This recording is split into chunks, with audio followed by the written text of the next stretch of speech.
چاہے وہ جنتی ہو یا دوزخ میں وہ جائے، اس کی ذمہ داری ہے وہ. لیکن آپ بحیثیت بیٹا، آپ پر یہ فرض ہوتا ہے کہ ماں کی خدمت کیجیے، چاہے جس حال میں ہو. ہاں اگر کافرہ ہو گئی ہے تو پھر آپ پر ضروری نہیں ہے. شریعت کے اندر مسئلہ مسائل کے اندر ایک بات اور بھی آتی ہے کہ اگر ماں کافرہ ہے، باپ کافرہ ہے، تو اس کے لیے آپ مغفرت کی دعا بھی نہیں کر سکتے، اور اس کو نماز پڑھنا ایک الگ انداز میں ہوگا جس کا ماں باپ کافرہ ہو یا کافر ہو. دعائے قنوت اس کو نماز کے اندر نہیں پڑھنا ہوگا. جو پڑھتے ہیں نا اللہم اغفر لی، یہ نہیں پڑھنا ہوگا. کس کو؟ جس کے ماں، جس کا باپ ایمان میں نہ ہو، ایمان اس کے پاس نہ ہو، تو ایسے لوگوں کے بیٹا بیٹی کو نماز میں کچھ الگ انداز میں پڑھنا ہوگا. یہ مسئلہ ہے. کیوں؟ کافر کے لیے یا کفر والوں کے لیے آپ مغفرت کی دعا نہیں کر سکتے ہیں. باقی اور کوئی دعا ہو تو کر سکتے ہیں، برکت ہے یا اور کوئی چیز ہے، لیکن مغفرت کی دعا کفر کے لیے نہیں ہے. اس لیے اپنے اپنے مذہب پر ہر آدمی کو دھیان دینا چاہیے. جس کا جو مذہب ہے اس کو اس مذہب میں اپنے قانون میں چلے. تو میں بتا رہا تھا کہ ماں کی اہمیت اور باپ کا عظمت. آج جو ہمارے بچے معاشرے میں خرابیاں جو پیدا ہوتی ہے، بچے جو بگڑتے ہیں، اس کا اصل ذمہ دار اس کا ماں اور اس کا باپ ہے. کیونکہ بچہ ایک ایسی چیز ہے کہ اس کا جو ہے پہلا مدرسہ، پہلا مکتب، پہلا پڑھنے کی جگہ جو ہے اس کی ماں کی گود میں ہے. بڑے پیر دستگیر رضی اللہ تعالیٰ عنہ 11ویں والے سرکار جب دنیا میں تشریف لائے، 4 سال کی عمر ہوئی، ان کی ماں نے ان کی انگلی پکڑی اور لے کر کے مکتب میں پہنچی. کہا کہ میرے بیٹے کو رحمان کا نام سکھا دو، رحیم کا نام سکھا دو. اب مولانا نے پڑھانا شروع کیا، اعوذ باللہ من الشیطان الرجیم بسم اللہ الرحمن الرحیم. اب جب سورہ فاتحہ شروع ہوا تو اب زبان رک نہیں رہی ہے. استاذ حیرت میں ہے کہ اس عمر کے بچے کو الف با تا سا تک نہیں پڑھنے آتا ہے، اور اس نے سورہ فاتحہ بھی پڑھ دیا ہے، سورہ بقرہ بھی پڑھ دیا ہے، سورہ نساء بھی پڑھ دیا ہے، سورہ مائدہ بھی پڑھ دیا ہے. ایک پارہ پڑھتا ہے، دوسرا پارہ پڑھتے ہیں، تیسرا پارہ پڑھتے ہیں. استاذ کے عقل گم ہو چکے ہیں، ہوش اب اس کے اندر نہیں ہے. بے ہوشی کے عالم میں استاذ آ رہے ہیں کہ یہ انسان ہے کہ جنات ہے. آخر وجہ کیا ہے؟ کس وجہ ہے کہ اس عمر میں قرآن پاک کی تلاوت کرتے جاتے ہیں؟ ایک روایت میں بات آتی ہے کہ 14 پارہ کی تلاوت کیے ہیں، اور دوسری روایت میں بات آتی ہے کہ 18 پارہ قرآن پاک کی تلاوت کی ہے. یعنی قرآن شریف بند کر کے، آنکھیں بند کر کے پورے قرآن سنا رہے ہیں. 18 پارہ یا 14 پارہ تک 2 روایت ملتا ہے. تو میرے دوستو، استاذ نے کہا ہے عبد القادر اب اپنی زبان کو روک دو، یہیں سے رک جاؤ، آگے بڑھنے کی ضرورت نہیں ہے. اب مجھے بتاؤ، تم نے قرآن پاک کو کیسے یاد کیا ہے؟ اس سے پہلے تو کہاں پڑھتا تھا؟ اس سے پہلے کس مدرسے میں پڑھائی کرتا تھا؟ کس مولانا کے پاس پڑھتا تھا؟ بڑے پیر دستگیر غوث اعظم فرماتے ہیں، اے میرے استاذ محترم، اس سے پہلے جو میں پڑھتا تھا اس مکتب کا نام، اس مدرسے کا نام ماں کا پیٹ ہے. میں اپنی ماں کے پیٹ میں رہ کر کے 18 پارہ قرآن پاک کی تلاوت اور 18 پارہ قرآن پاک کو حفظ بھی کر لیا، یاد بھی کر لیا مکمل. تو یہ ماں باپ کی تربیت بہت ضروری ہے. اب استاذ نے کہا کہ کیسے آخری؟ تو غوث پاک نے فرمایا، میری ماں صبح سے لے کر کے فجر کی نماز کے بعد اتنا پارہ قرآن پاک کی روزانہ وہ تلاوت کرتی تھی، جس کی وجہ سے میں سن کر کے مجھے بھی یاد ہو گیا ہے. تو میرے دوستو، اس سے صاف بات ظاہر ہو گیا کہ اگر ماں کے شکم میں بچہ پل رہا ہو، ماں کے پیٹ میں اگر بچہ پل رہا ہو، اور وہ ماں فلم دیکھے، گانا سنے، ناز دیکھے، تو یقیناً اس کا بیٹا جو ہوگا تو کوئی دیندار نہیں ہوگا، شرافت کا پتلا نہیں ہوگا. جب بھی ہوگا تو پریشانی اس ماں باپ کو اس اولاد سے ہوگی. آج بچہ بگڑا، معاشرہ بگڑ رہا ہے، تو ایک ماں کی غلطی سب سے پہلے. اب بچہ 2 ماہ کا ہے، 3 ماہ کا ہے، ماں ٹی وی کھول کے بیٹھی ہے، روزانہ اس ٹی وی کو دیکھا کرتی ہے۔ اب بچہ جب بولنے لگتا ہے تو ماں کہتی ہے بیٹا بتا وہ کون ہے، وہ کون ہے، وہ کون ہے۔ اب اس کے نام سکھانا شروع کرتے ہیں تو آگے چل کے وہ بیٹا نچنیا ہوگا، نمازی کبھی نہیں ہوگا۔ جب بھی ہوگا شرابی ہوگا، وہ جواری ہوگا وہ، لیکن مسجد کا وہ نمازی نہیں ہوگا، ماں باپ کا ادب کرنے والا نہیں ہوگا۔ کہا ہے کہ شروعات میں وہ تربیت اس کا خراب ہو گیا، ذہن دماغ سب کچھ اس کا بدل چکا ہے۔ تو اس لیے اگر بچہ نادان ہو، بچہ گود میں ہو تو اسے اللہ کا نام سکھاؤ، رسول پاک کا نام سکھاؤ، اس لیے کہ وہ بچہ ہے۔ اب 10 دن اس کو اللہ کا نام سکھائیں گے، 10 دن اس کو کلمہ شریف سکھائیں گے، 10 دن اس کو نبی کا نام سکھائیں گے، اور 10 دن اس کو درود پاک پڑھنا سکھائیں گے۔ تو میرے دوستو وہی بچہ جب بڑا ہوگا اس کے زبان پر فحش کلام گالی گلوچ نہیں ہوگا، وہی جو بچپن میں اس کو سکھایا گیا وہی پڑھے گا۔ تو تربیت کہاں پر ہے؟ کسی مدرسے میں نہیں ہے، کسی اسکول کالج میں نہیں ہے۔ اگر بچے کو سدھارنا ہے تو ماں کو خود سدھرنا ہوگا۔ ماں سدھر جائے گی، معاشرہ بھی سدھرے گا، بیٹا بھی سدھرے گا، بیٹی بھی سدھرے گی، اور دین پر چلنے والا بھی ہوگا۔ آج دیکھتے ہیں نا کہ بچہ بڑے ہو کر کے نہ نماز پڑھتا ہے نہ روزہ رکھتا ہے، یعنی اس کو مرنے کا کوئی خیال نہیں ہے کہ ہم قبر میں جائیں گے تو کیا حال ہوگا، کچھ اس کو خبر نہیں ہے۔ کہا ہے کہ آپ نے اس کا وہ ویسا سکھایا ہی نہیں۔ اگر بچپن میں سکھا دیتے کہ نماز پڑھو نماز پڑھو، میرے نبی کی حدیث ہے کہ 7 سال کی عمر میں پہنچے بچہ اس کو نماز کی تلقین کرو، سکھاؤ، زبردستی یاد کراؤ کہ فلاں ٹائم کی نماز اس طرح پڑھنا ہے، فجر کی اس طرح پڑھنا ہے، عصر کی اس طرح پڑھنا ہے، مغرب کی اس طرح پڑھنا ہے۔ اب جب یہی بچہ 10 سال کی عمر ٹپ جائے تو اب نبی فرماتے اس کو سختی کے ساتھ نماز پڑھاؤ۔ اس کے لیے اگر تمہیں مارنا پڑے تو مارو، پیٹنا پڑے تو پیٹو۔ اگر اس وقت تم نے اس کو سکھا دیا اور سنبھال لیا تو یہ بچہ جب جوانی پہ قدم رکھے گا تو ہر کچھ تو اس سے ہو سکتا لیکن نماز نہیں چھوٹ سکتی اس سے۔ تو یہ تربیت 10 سال سے پہلے ہی کر لینا ہے۔ آج مسجد میں جائیے، کسی بھی مسجد میں، تو مسجد میں کون مل رہا ہے؟ سارے لوگ بوڑھا ہیں، جتنا بوڑھا ہے وہ مسجد میں پہنچا ہے۔ اسی لیے کہ اب اس کے کمر میں طاقت نہیں، ہاتھ میں طاقت نہیں، نظر میں طاقت نہیں، اب نہ یہ ٹھیک سے دیکھ سکتے ہیں نہ چل سکتے ہیں، اب یہ دنیا میں کوئی کام کا نہیں ہے تو اب مسجد پکڑ لیا۔ ہر مسجد میں یہی حال ہوتا ہے، اور جتنے جوان ہیں جتنے بچے ہیں وہ سب گھوم رہے ہیں، چاہے وہ کسی کا بیٹا ہو۔ شاعر کہتے ہیں کہ کر جوانی میں عبادت، بڑھاپا اچھی نہیں۔ بڑھاپے میں اب کچھ نہیں بچا تو اللہ اللہ کرنے لگا۔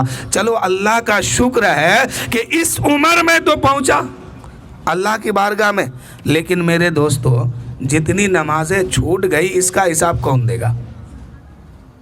میرے نبی صلی اللہ علیہ وسلم ارشاد فرماتے ہیں کہ حد بلوغیت جیسے ہی بچہ پار کرتا ہے اس پر نماز فرض ہوتی ہے، وہ نماز پڑھے۔ اب اگر اس کی نماز قضا ہوتی ہے تو جو انسان جان بوجھ کر کے ایک نماز اگر قضا کیا اس کا نام جہنم کے دروازے پہ لکھا جاتا ہے۔ اب آقا کی حدیث آگے بھی ہے کہ نام تب تک رہے گا جب تک کہ اس کے ذمے میں وہ نماز قضا رہے گی۔ مثال کے طور پر آج کی فجر کی نماز چھوٹ گئی اور نہیں پڑھے ہیں، ادا دوبارہ قضا نہیں کیے، ادا بھی نہیں کیے، تو یہ نام وہاں لکھا گیا ہے۔ اب جس دن یہ قضا پڑھی جائے گی اسی دن مٹایا جائے گا، اور اگر اس سے پہلے موت آ گئی، قضا ادا نہیں ہو گئی، اب آقا فرماتے ہیں کہ اس دروازے پر اس کا نام لکھا جاتا ہے جس سے اس کو جہنم میں ڈالا جائے گا۔